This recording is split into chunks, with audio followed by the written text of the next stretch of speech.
中華人嘅早晨唔係趕地鐵就係趕開會，但係再趕都要食個靚早餐先至有力繼續衝嘅。講到港式早餐，點少得位於結志街嘅絲襪奶茶始祖蘭芳園呢？70幾年嚟，每一個朝早都幫唔少人打起精神。佢嘅奶茶入口順滑，而且茶香回甘，再加埋呢一個外脆內軟嘅奶油珠，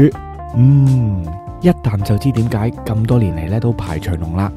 感受完熱鬧嘅煙火氣，你仲可以揀超住咁開啟呢一日。就好似呢一間文青咖啡，呢一度咧就主打春夏秋冬4季主題嘅特色咖啡，